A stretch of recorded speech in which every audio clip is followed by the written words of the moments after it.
శ్రీ శ్రీ శ్రీ ఆనంద గురుదేవుల పాదపద్మములకు నమస్కరిస్తూ శ్రీ శ్రీ శ్రీ శివమంగళ్ సింగ్ జీ మహారాజ్ గారి పాదపద్మములకు నమస్కరిస్తూ వారి ఆదేశం ప్రకారమే ఇక్కడ ఈరోజు నేను సత్సంగం చేస్తున్నాను. వారి ఆశీస్సులు, వారి యొక్క కృప మా మీద ఎక్కువగా ఉండి ఇక్కడ ఇంకా సత్సంగం బాగా అభివృద్ధి చెందాలని మా గురువుగారి యొక్క ఆశ్రమం, ఆనందరావు గారి ఆశ్రమం చాలా అద్భుతమైనటువంటి రీతిలో అభివృద్ధి చెందాలని ఆకాంక్షిస్తున్నాను. ఇంకా శ్రీ శ్రీ శ్రీ ముకుంద పాదపద్మములకు నమస్కరిస్తూ అనునిత్యం నన్ను చైతన్య శిఖరాలకు తీసుకెళ్లే గురుదేవుడు ఆయన పాదపద్మములకు నమస్కరిస్తున్నాను. అలాగే మీ అందరూ కూడా ఆ పరాతత్పరుని యొక్క కిరణాలుగా భావిస్తూ, ఆ పరాతత్పరుని యొక్క ప్రకాశమైనటువంటి కిరణాలుగా భావిస్తూ మీ అందరూ కూడా ఆ పరాతత్పరుని యొక్క అంశగా భావిస్తున్నాను. మీ అందరి పాదాలలో నా శిరస్సు వంచి నమస్కరిస్తూ ఈ సత్సంగం ప్రారంభిస్తున్నాను. राधा स्वामी नाम जो गावे सोई तरे कल कलेश सब सुख पावे सब दुख हरे. ఇదే దీని మీదే ఈరోజు సత్సంగం చేయాలనుకుంటున్నాను. ఇక్కడ రాధాస్వామి నామం ఎవరైతే సదా జపిస్తూ ఉంటారో వాళ్లకు సుఖాలు ఉంటాయి, దుఃఖాలు నశించిపోతాయి. దుఃఖాలు లేకుండా చాలా సదా ఎప్పుడూ కూడా ఆనందమైనటువంటి స్థితిలో ఉండటానికి అవకాశం ఉందని ఈ యొక్క దోహా యొక్క ఉద్దేశము. ఇది నిజంగా కూడా సత్యం. ఎందుకంటే ఎప్పుడు కూడా మనం రాధాస్వామి రాధాస్వామి రాధాస్వామి అని స్మరిస్తూ ఉంటామో మన మనస్సు పవిత్రమైపోతూ ఉంటుంది. స్మరణ వల్ల జరిగేది అదే. స్మరణ ఎందుకు చేయాలి అని అంటే మన మనస్సును కేంద్రీకృతం చేయడానికి, ఒక బాట ఏర్పడడానికి, శరీరము మనస్సు ఒక స్థాయిలోకి రావటానికి స్మరణ చేయాలి. ఎప్పుడైతే స్మరణ చేస్తూ ఉంటామో స్మరణ మనల్ని ప్రశాంతమైనటువంటి స్థితికి తీసుకొని పోతుంది. మానసిక ప్రశాంతత లేనిదే మనం ఏది సాధించలేము. ఆధ్యాత్మిక చింతనలో మనం ఏది సాధించాలనుకున్నా కానీ మనస్సు స్థిరంగా ఉండాలి. ఎప్పుడు స్థిరమవుతుంది మనస్సు? మనం సదా గురు ధ్యానం చేస్తున్నప్పుడు, సదా గురువు యొక్క మరణం చేస్తున్నప్పుడు, ఆయన యొక్క చిత్రాన్ని భూమధ్యంలో నిలుపుకోగలిగినప్పుడు మనం చాలా ప్రశాంతంగా ఉండగలుగుతాం. ఎప్పుడైతే ప్రశాంతత సాధించగలుగుతామో ఆధ్యాత్మిక చింతనలో ఒక ముందు వేస్తూనే ఉంటాం, అడిగా ముందుకేస్తూ పోతూ ఉంటాము. రాధా స్వామి నామ్ జో గావే సోయి తరే. అరే రాధాస్వామి నామము గనక నువ్వు జపిస్తూ ఉంటే నీలో ఉండేటువంటి మాయ అనేది వెళ్ళిపోతుంది. మాయ అంటే ఏంటి? ప్రతి ఒక్కళ్ళలో కూడా ఒక మాయ అనేది ఆవరించి ఉంది. భగవంతుని యొక్క చరణాలకు పోవాలంటే అనేకమైనటువంటి ఈ అవరోధాలు కలుగుతూ ఉంటాయి. ఈ అవరోధాలు కలిగించేదాన్నే మనం మాయ అంటాం. ఈ అవరోధాలు కలిగించేటువంటి ఏదైతే ఈ అవరోధాలు కలిగిస్తూ ఉంటుందో దట్ ఈస్ ఆల్ కాల్డ్ మాయా. ఈ మాయ ఏదైతే ఉందో ఇది భగవంతుని యొక్క చరణాలు పట్టుకోవడానికి మనం పోతూ ఉంటే అది అనేక రకాలుగా డిస్ట్రాక్ట్ చేస్తూ ఉంటుంది, లాగేస్తూ ఉంటుంది, పక్కకి తీసేస్తూ ఉంటుంది. పోవద్దు అని మన మనస్సు అడ్డంకిగా ఉంటుంది. భగవంతునికి భక్తునికి మధ్య ఉండేది మనస్సు లేదా అహంకారం. మనసు అంటే ఏంది? The total pool of thoughts that is called mind. Mind అంటే మరొకటి లేదు, ఆలోచనల యొక్క పుట్టాలి. ఆలోచనలు అనేకమైనటువంటి మనల్ని ఏం చేస్తుంటాయి? ఎక్కువగా ప్రెషర్ చేస్తూ ఉంటాయి మన మీద. చూడండి, ఒక గంట సేపు కనుక మీరు నిశ్శబ్దంగా కూర్చుంటే ఎన్ని ఆలోచనలు మీలో వస్తున్నాయో మీరు ఒకసారి గమనించండి. అనేకమైనటువంటి ఆలోచనలు వస్తాయి, కానీ ఏ ఆలోచన కూడా ముందుకు తీసుకెళ్ళదు. మనకి ముందుకు తీసుకెళ్ళదు. కొంతసేపు నడుస్తుంది, కట్ అయిపోతుంది. మళ్ళా ఇంకొక కొత్త వస్తుంది, అది కొంత ప్రొలాంగ్ అవుతుంది, అది మళ్ళా కట్ అయిపోతూ ఉంటుంది. ఈ ఆలోచనలు ఎప్పుడైతే స్టాప్ చేయగలుగుతామో, ఆపగలుగుతామో, అప్పుడే భగవంతుని యొక్క దర్శనాన్ని పోవడానికి ఒక దారి ఏర్పడుతుంది. చూడండి, మన గురువు గారు ఆనందరావు మహారాజ్ గారు చాలా గొప్ప సంత్, చాలా అంటే చాలా గొప్ప సంత్. ఆయనకి ఎంత పేరు రావాలో అంత పేరు రాలేదు నిజం చెప్పాలండి. మేము ఇంతమంది గురువుల దగ్గరికి వెళ్తా ఉంటాము, మాకు నామదానం ఇచ్చిన గురువు ఆనందరావు మహారాజ్. ఎంతమంది గొప్ప గురువులు వచ్చినా కానీ మాకు ఆదర్శం ఆయనే, ఆనందరావు మహారాజే.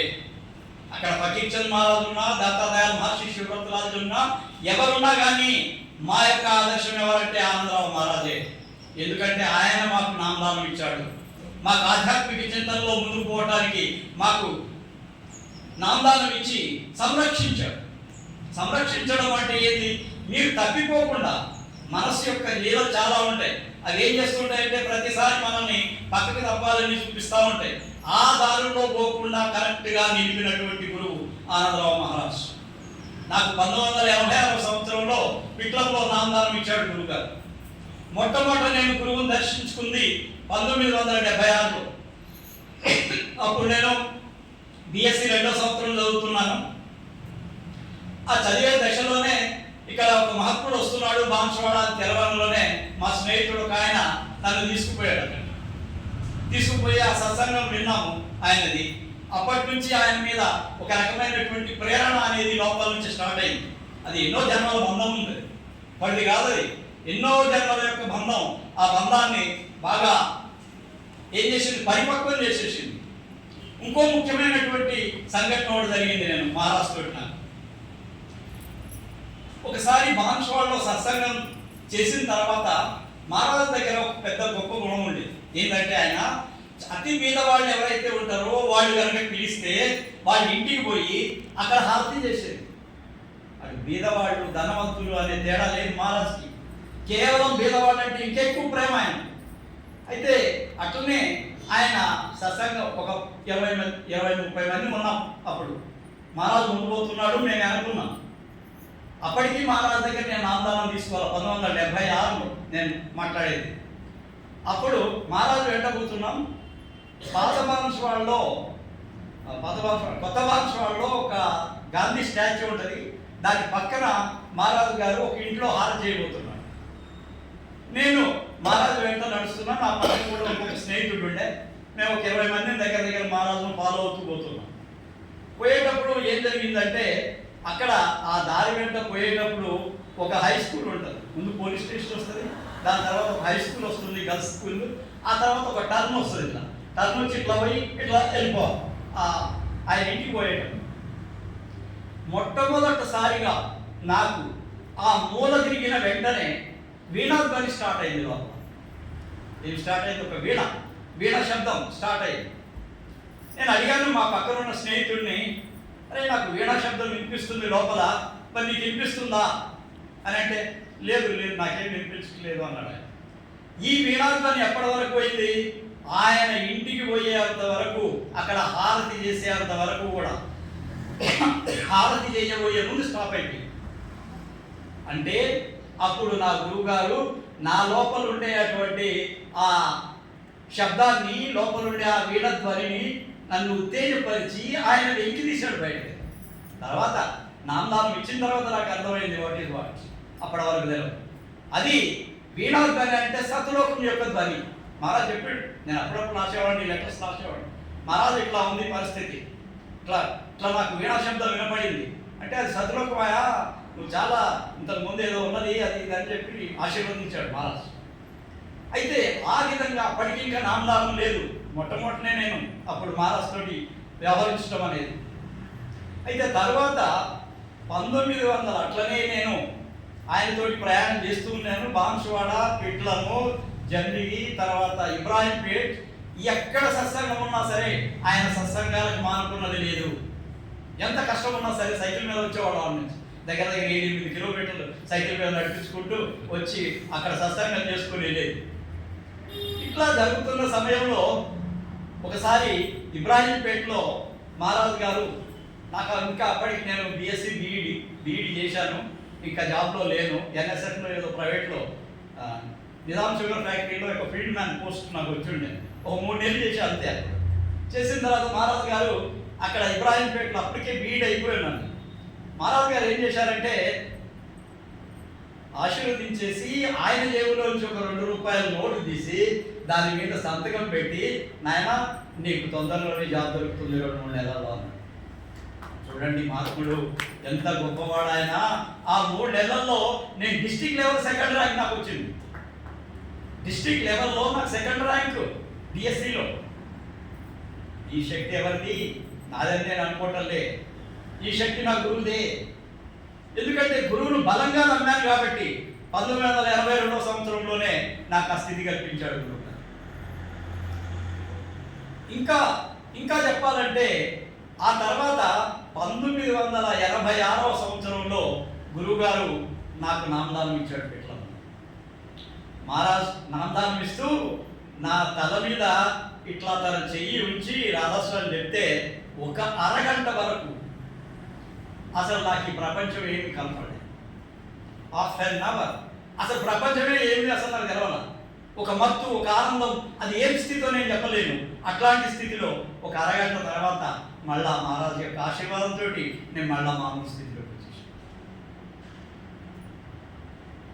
అట్లా 1986లో తీసుకున్నటువంటి ఆ నామదానం ఎన్నో రకాలుగా నన్ను ప్రోత్సహించి ఒకవైపు లెఫ్ట్ సైడ్స్ వచ్చే శబ్దాలు వచ్చాయి. ఒకసారి మహారాజ్ ఏం చెప్పిండు, భూమధ్యంలో ధ్యానం చేయాలి, శబ్దాలు రైట్ నుంచే వినాలి కానీ లెఫ్ట్ నుంచి వినకూడదు అన్నాడు.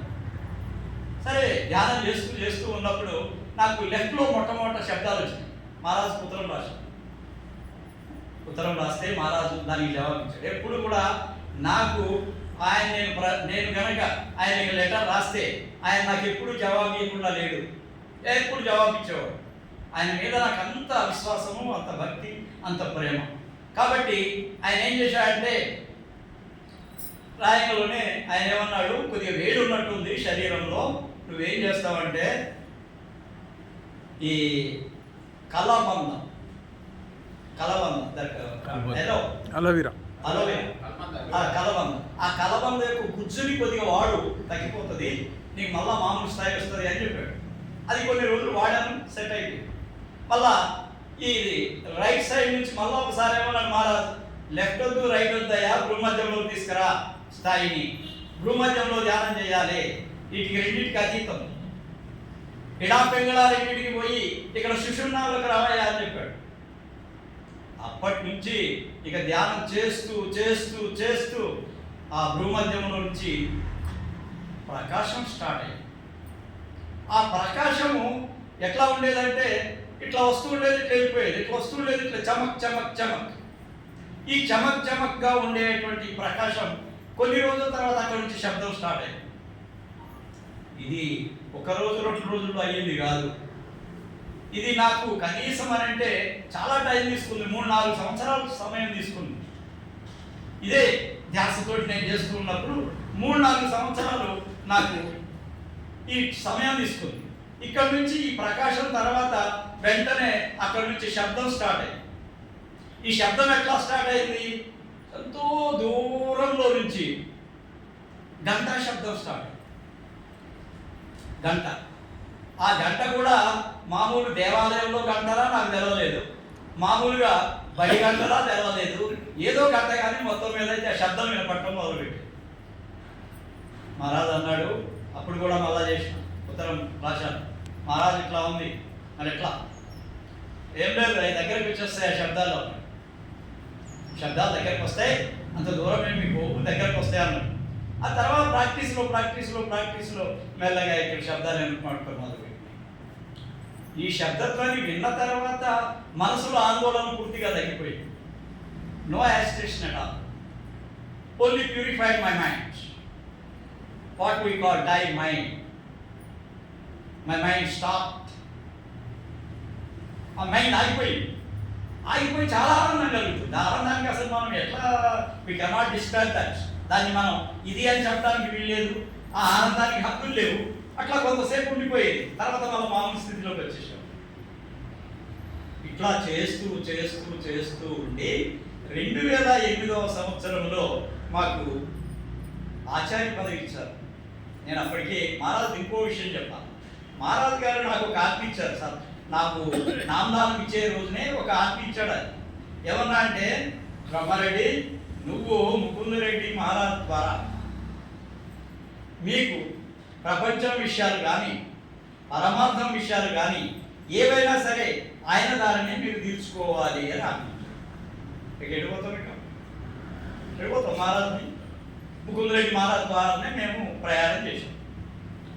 చేసి చేసి చేసి ఆఖరికి అక్కడ ఒక ఆశ్రమం ఏర్పాటు చేసుకుని అక్కడ ధ్యానం చేసి అక్కడ సత్సంగాలు చేసి 2008వ సంవత్సరంలో నన్ను ఆచార్యుని చేసిన తర్వాత 2008వ సంవత్సరంలో ఆచార్యుని చేసిన తర్వాత ప్రవచనాలు స్టార్ట్ చేశాను. ఈ ప్రవచనాలు 2008 నుంచి ఇప్పటికి నడుస్తూనే ఉన్నది. ఇక్కడ చెప్పేది ఏంటంటే, ఏ గురువునైతే మనం పట్టుకుంటామో ఆయన్నే సదా ఉంచుకోండి మనసులో. ఏ గురువు ద్వారా నామదానం తీసుకున్నారో ఆ గురువు ద్వారానే మీరు ప్రయాణం చేయండి. ఇవాళ గురువు, రేపు గురువు, ఎల్లుండో గురువు అనుకుంటే మీరు ఏది సాధించలేరు. ఏ గురువు దగ్గర నామదానం తీసుకుంటే ఆ గురువుతోటే ప్రయాణం చేయాలి. సదా ఆయన్నే దృష్టిలో పెట్టుకోవాలి. ఆయనే మన భూమధ్యంలో ఎప్పుడు కూడా ఉండాలి. ఎప్పుడు మన ప్రకాశం శబ్దంలో లయమై ఉండాలి. ఆ లయమై ఉండటమే భగవంతుడు మనలో ఎంటర్ అయినట్టు. జబ్ మై థా తబ్ తూ నహీ, జబ్ తూ హై మై నహీ, ప్రేమ్ గలి అతి సంకరి వామై దోనా. ఏమంటాడు? ఎప్పుడైతే ఆయన వస్తాడో మనం ఉండవు. There is no identity of yourself. నువ్వు అనేది లేదు అక్కడ. ఆయనే ఉన్నాడు లోపల. ఆయన ఎప్పుడైతే ఉన్నాడో నీ ఐడెంటిటీ లేనప్పుడు దేర్ ఇస్ నో, ఏమంటావు అది, అహంకారం. అహంకారం ఉండదు. అహంకారం పతనం కావటానికి కారణం మనసే. ఈ మనసే అహంకారాన్ని తీసుకొస్తుంది. నేననే తత్వాన్ని తయారు చేస్తుంది. ఈ నేననే తత్వాన్ని వదిలిపెట్టేసేయాల. నేను కాదు, ఆయనే. ఆయన ఎప్పుడైతే ఎంటర్ అవుతాడో నువ్వు ఉండవు. జబ్ మై థా తబ్ తూ నహీ, జబ్ తూ హై మై నహీ, ప్రేమ్ గలి అతి సంకరి. అక్కడ ఒకళ్ళకి పోవటానికే దారి. అక్కడ ఒకళ్ళు పోవటానికే దారి, రెండో వాళ్ళకి ఛాన్స్ లేదా. దట్ మీన్స్ జీసస్ క్రైస్ట్ కూడా అంటాడు, నేనే జీవమును, నేనే మార్గమును. What is that? ఏది ఆ ఉద్దేశం ఏంటండి? నేను అంటే అక్కడ యేసుక్రీస్తు కాదు. అక్కడ ఆత్మ ప్రయాణం గురించి ఆయన మాట్లాడుతూ ఉన్నాడు. అక్కడ ఆత్మ ప్రయాణం చేసేటప్పుడు ఒంటరిగానే ప్రయాణం చేయాలి. రెండవ వాళ్ళకి ఛాన్స్ లేదు. రెండవది అనేది లేదు. దాన్నే మనం అద్వైతం అంటాం. ఇప్పుడు చూడండి, ఈ ఇడాపెగడ రెండింటిని బతుకుని సుషిమ్నాల్లో వెళ్తాం కదా పైకి. అక్కడ ఏంది? నీ సురత్తుని పైకి పంపుతున్నాం. రాధా స్వామి, రాధా సురత్ కా నామ్, స్వామి ఆది శబ్ద పహచాన్. ఏమంటాం? రాధా ఆ సురత్ కా నామ్. అక్కడి నుంచి దిగొచ్చింది, పరమాత్మ నుంచి దిగొచ్చినటువంటి ధార ఏదైతే ఉందో అది ఈ భూమధ్యంలో శరీరం అంతా వ్యాపించి ఉంది. ఈ వ్యాపించి ఉన్నటువంటి ఈ శరీరంలో నుంచి ఈ ధ్యాసనంతా కూడా తీసుకొచ్చి ఈ భూమధ్యంలోకి తీసుకురావాలి. అది చాలా కష్టమైన పని, నాట్ ఈజీ. ఇది నేను మహారాజుకి అడిగాను, ఆనందరావు మహారాజుని అడిగాను, మహారాజ్ నాకు సాధన చేస్తూ ఉంటే ఒక చీమల్లాగా పైకి ఒక రకమైనటువంటి పైకి వస్తూ ఉంది, చీమలు నడిచినట్టుగా ఉంటున్నాయి, అవి పైకి వస్తున్నాయి మహారాజు అంటే, అది కరెక్టేనాయా, నువ్వు పాత్రలోనే ఉన్నావు, నువ్వు మార్గంలోనే ఉన్నావు, అది భూమధ్యంలో వచ్చి చేస్తుంది అన్నాడు. అది భూమధ్యంలో వచ్చి చేరి, ఇప్పుడు భూమధ్యంలో వచ్చి చేరితే వచ్చేటువంటి విషయం ఏంటి అని అంటే, అక్కడ నువ్వు ఎప్పుడైతే ధ్యానాన్ని కూర్చుంటావో వెంటనే పైకి వెళ్ళిపోతా ఉంటావు. సురత్ ఊపర్ జా. ఈ ఊపర్ ఎట్లా పోతుంటుంది? అక్కడి నుంచి వచ్చినటువంటి ధార దాన్ని ఉల్టా మార్గంలో పోయేదాన్ని రాధా అంటున్నావు. ఎవరిని కలవటానికి పోతున్నావు? స్వామిని కలవటానికి పోతున్నావు, పరమాత్మని కలవటానికి పోతున్నావు. ఈ పరమాత్మ యొక్క రూపం ఏ రూపంలో ఉన్నది అని అంటే అది శబ్ద ప్రకాశాల రూపంలోనే ఉంది. శబ్దము, ప్రకాశం, ఈ రెండే. భగవంతునికి నామము రూపము లేవు. మనం ఇచ్చేవన్నీ కూడా everything we are named it, that's all. మనం ఇచ్చిన పదాలే. అక్కడ రాముడన్నా, కృష్ణుడన్నా, శివుడన్నా, ఎవరన్నా కానీ ఇవన్నీ మనం పెట్టినటువంటి పేర్లే. కానీ ఉన్నది ఒకటే, ప్రకాశము, శబ్దము. మీరు ఖురాన్లో ఆయన అంటాడు, మహమ్మద్ ప్రవక్త నూర్ నూర్ నూర్ అంటుంటాడు. ఇక్కడ యేసుక్రీస్తుని కనుక చూసినట్లయితే శబ్దము first I was in word అన్నాడు. వర్డ్ అంటే శబ్దం. ఈ శబ్దంలో నేను ఉంటిని, శబ్దమే నేనై ఉంటిని అంటాడు యేసు. అంటే ఇవన్నీ ఒకటే. మనము ఏంటంటే అన్ని మతాలు అన్నీ కూడా సర్వము ఒకటే చెప్తున్నాయి. ఏంటి అంటే ఇది ప్రకాశము శబ్దం తప్పక వేరే ఏమీ లేవయ్యా ప్రపంచంలో. అదే భగవంతుని యొక్క రూపము. అదే మనం చేయాల్సిన పని ఏంటంటే ఈ ధారను పైకి తీసుకుపోవడం, ఆ స్వామితోటి కలవడం.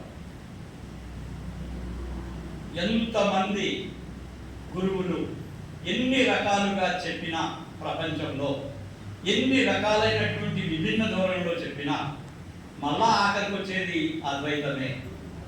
ద్వైతం కాదు, అద్వైతమే. మనసుని కేంద్రీకరణ చేసి మనసు యొక్క లోపల ఉండేటువంటి ఈ మనస్సుని స్టాప్ చేసిన తర్వాత వచ్చేటువంటి ఈ శబ్దాలు ఏవైతే ఉన్నాయో ఒక్కొక్క శబ్దం ఒక్కొక్క స్థాయిని తెలియజేస్తూ ఉంటుంది. చూడండి, ఫస్ట్ మనకి ఈ భ్రూమధ్యం నుంచి స్టార్ట్ అయ్యింది. ఎక్కడ వెళ్తుంది? భ్రూమధ్యంలో నుంచి సహస్ర కమలం, సహస్ర కమలం నుంచి త్రికుటి, త్రికుటి నుంచి శూన్యం, మహాశూన్యం. మన దాంట్లో చెప్పేది అదే. బాబర్ గుహ, సతుడో, అలక్, అగం, అనామి, రాధాస్వామి. ఇది అంటే ఇది ఒక్కొక్కళ్ళు ఒక్కొక్కటి ప్రయాణం చేస్తూ పోతున్నప్పుడు ఒక్కొక్క స్థాయిలో ఒక్కొక్కళ్ళు ఆగిపోతూ ఉంటారు. ఒక్కొక్క స్థాయిలో గురువు యొక్క ఆదేశం ప్రకారంగా ముందుకు పోతూ ఉంటారు. ఫకీర్చంద్ మహారాజ్ సత్సంగాల్లో చెప్పేది ఏమంటాడంటే ఎన్నో కొన్ని ఆత్మలయ పైన ఉంటాయి, వాటిని నేను పోయి నా ధ్యాన శక్తితోటి అక్కడ వాళ్ళని ఇంకా పైకి పంపాలా అనే స్థాయి ఉంటుంది. అది నేను చేశాను కొంతమందికి అంటాడు. ఈ ధ్యాన శక్తితోటి కొంతమంది మధ్యలో ఆగిపోయినటువంటి ఆత్మలు ఏవైతే ఉంటాయో ఈ ఆత్మలకు కింద నుంచి వచ్చేటువంటి మహానుభావుడి యొక్క శక్తి కొంత ప్రదానం చేస్తే ఇంకా పైకి తీసుకెళ్తుంది అంటాడు ఫకీర్చంద్ మహారాజ్. ఇవన్నీ ప్రాక్టికల్. ఇది ఏది రాధాస్వామి సత్సంగము అనేది కేవలం మాటలు చెప్పే ఇది కాదు, మాటలు చెప్పే ఈ రిలీజియన్ కాదు. ఇది మాటలు చెప్పడం కాదు, ప్రాక్టికల్గా ఉండాలా. సత్యంతో ఉండాలంటే సత్యమే. సత్సంగము, సత్నామము ఏంటిది? సత్సంగం, సత్నామం. నామం ఎప్పుడైతే దొరుకుతుందో ఇప్పుడు సత్యంతో నడవాల్సింది. ఎప్పుడైతే నామదానం తీసుకుంటారో అప్పుడు మీరు సత్యం వైపే నడవాలి. సత్యం వైపు నడిచినప్పుడు అనేకమైనటువంటి మార్పులు వస్తుంటాయి.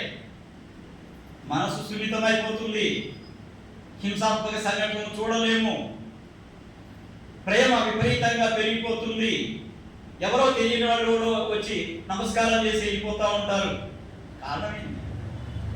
Your vibrations will start to come out. బయటకు వచ్చేస్తున్నాయి. ఆ వచ్చేసినటువంటి అవతరాలని శాంతిపరుస్తున్నాయి. అదే మహిమ. ధ్యానం యొక్క మహిమ అదే. ఎదుట వాళ్ళను కూడా శాంతిపరచగలిగేటువంటి తత్వము రాధాస్వామి సత్సంగంలో ధ్యానంలో ఉండేవాళ్ళు వాళ్ళు కనికరించి ముందు వాళ్ళకి అది అందజేస్తారు. మా ఆనందరావు మహారాజ్ ద్వారా మాకు అందింది అదే. ఆ ఆనందమే, ఆ యొక్క ప్రేమనే, ఆ యొక్క అహింసా విధానమే, ఇదంతా కూడా ఎవరి ద్వారా వచ్చింది? కేవలం గురు ద్వారానే వచ్చింది. ఈరోజు ఇక్కడ కూర్చొని నేను మాట్లాడుతున్నానంటే కేవలం ఆయన దయనే, మరొకటి కాదు. నేను ఎప్పుడు కూడా 2008 నుంచి నేను సత్సంగాలు చేస్తున్నాను. ఏ రోజు కూడా మహారాజు యొక్క ఫోటో లేకుండా నేను సత్సంగం చేయలేదు. మా ఇంట్లో పెట్టే ధ్యానం కూడా అక్కడ ఆనందరావు మహారాజ్ ఫోటో లేకుండా నేను ఈ రోజు వరకు కూడా ధ్యానం చేయలేదు. కారణం మా గురు భక్తి. నేను అనేది ఏంటంటే మీరు ఎవరినైతే గురువుని చేసుకుంటారో ఆయన 100% శరణాగతి అయి ఉండండి. ఎప్పుడైతే శరణాగతి అవుతారో మీ యొక్క సమస్యలన్నీ కూడా ఎట్లాంటి జటిలమైన సమస్య అయినా సరే అది మీరు భరించగలిగే శక్తి వస్తుంది. తప్పించుకుంటారని నేను అను. కొన్ని కర్మలు తగ్గిపోతాయి, కానీ కొన్ని కర్మలు మార్పులు కూడా తగ్గించలేదు. కొన్ని కర్మల్ని అది అనుభవించాల్సిందే. నాకు ఆరోగ్యం బాగలేనప్పుడు ఒకసారి ఆనందరావు మహారాజ్ గారితో ఒక పడికి మహారాజ్ తన శరీరాన్ని వదిలిపెట్టేశాడు. 2012లో అనుకుంటా ఇది. నేను ఇంకా రిటైర్మెంట్కు ఇంకా 2 ఇయర్స్ ఇంకా ఉంది. అప్పుడు నాకు ఒక సోరియాసిస్ అనే ఒక వ్యాధి వచ్చింది. That is very dangerous. అంటూ మొత్తం శరీరం అంతా కూడా నల్లగైపోయి అసలు చావు బతుకుల మధ్య ఉన్నప్పుడు ఆయన ధ్యాన స్థితిలో నేను ఇట్లా కూర్చొని ఉంటే ఆయన లోపలికి వచ్చేసాడు నాకు ఆనందరావు వచ్చి ఏమన్నా అంటే, బ్రహ్మారెడ్డి భయపడకు, ఇది పూర్వకాలం ఉంది, ఇది ఎవరు విధించరయ్యా నీకు, నువ్వు అనుభవించాల్సిందే, కాకపోతే నీతోటి నేను ఇంకా పని తీసుకునేది ఉంది, దేమన్నా నీతోటి నేను పని తీసుకునేది ఉంది, నీకు తగ్గిపోతలే అని చెప్పి భుజం మీద చేసి ఆశీర్వదించాను. ఇట్లాంటి సంఘటనలు ఉన్నాయి నాకు, ఇట్లాంటి సంఘటనలు గురువుతోటి ఉన్నాయి నాకు. కాబట్టి నేను అనేది ఏంటంటే, మీరు ప్రశాంతంగా జీవించాలంటే ఒకే గురువుతోటి ప్రయాణం చేయండి, ఆయన చెప్పింది ఆచరించండి. ఆచరణ లేకపోతే ఏది కూడా మనం సాధించలేము. ఆచరణే ప్రధానం. ఆచరణ లేకపోతే ఎందుకు కొట్టి మాటలే కదా. ఏం చేస్తావు? దాహమైంది, మంచినీళ్ళు హెచ్చుకో అని అరిస్తే నీకు మంచినీళ్ళు వస్తాయా? ఆ తాగిన అనుభూతి వస్తుందా? తాగిన దాహం యొక్క ఆ తీవ్రత తగ్గుతుందా? మీరు ఎప్పుడైతే మంచినీళ్ళు తాగుతారో ఆ దాహం తీరాలంటే మంచినీళ్ళు తాగాలి, అది అనుభవించాలి, అది మీ దాహాన్ని తీరుస్తుంది. కానీ మాట చెప్తే ఏమి రావు. Words cannot give results. Only your faith, మీ యొక్క విశ్వాసం, మీ యొక్క భక్తి, మీ యొక్క ప్రేమ, మీ యొక్క అకుంఠితమైనటువంటి దీక్ష, మీ యొక్క అంతర్ముఖంగా మీ యొక్క శరణాగతి, ఇవి మీకు పనిచేస్తాయి. ఏ మహాత్ముడైనా సరే ఈ భూలోకంలోకి వచ్చిన తర్వాత, అవతారం తీసుకున్న తర్వాత కష్టాలు అనుభవించకుండా ఎవరు లేరు. కష్టాలు అనుభవించకుండా ఏ మహాత్ముడు లేడు.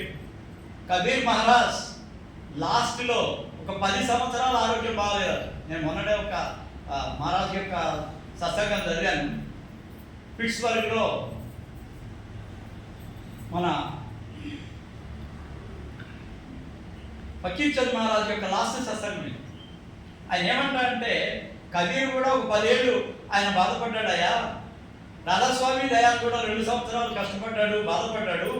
అంటే మహాత్ములకి వాళ్ళు అంత స్థాయిలోకి పైకి పోయినా కానీ వాళ్ళకు కూడా ఈ కర్మ అనేది తొలగదు. అనుభవించారు అంతే, అనుభవించారు కానీ లీలగా అనుభవిస్తారు, లీలగా అనుభవిస్తారు. రమణ మహర్షికి ఇక్కడ మోక చేయి దగ్గర ఏమైపోయింది, ఆయనకు ఒక పెద్ద వ్రణం, క్యాన్సర్ వచ్చేసింది. ఆయన సర్కోమ, దట్ డిసీజ్ కాల్డ్ సర్కోమ. ఈ సర్కోమ వ్యాధి వలన ఆయన మామూలుగానే ఉండేవాడు, శరీరాన్ని వదిలిపెట్టారు. వాడు ఎప్పుడు మనసు కేంద్రాన్ని, శరీరాన్ని వదిలిపెట్టి ఆత్మస్థితిలో ఉంటారు కాబట్టి వాళ్ళకి ఏం బాధ ఉండదు. ఆయన కానీ రామకృష్ణ పరమహంస గొంతులో క్యాన్సర్ ఉండటం కానీ ఇవన్నీ ఏంటి, వీళ్ళు మార్పులు ఎంతో మందిని ఉద్ధరించారు. వివేకానందుడు లాంటి వాడిని కూడా గొప్పవాడిని తయారు చేసి ప్రపంచంలో ఉపన్యాసాలు ఇప్పించినటువంటి రామకృష్ణ పరమహంస ఆయన యొక్క గొంతులో ఉండేటువంటి ఆ వ్రణాన్ని తొలగించుకోలేదు.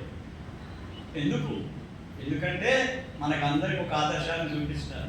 ఇది కర్మయ్యా, కర్మ అనుభవించాల్సిందే. కాకపోతే వాళ్ళు కర్మ అనుభవించేది మరో రకంగా వాళ్ళు.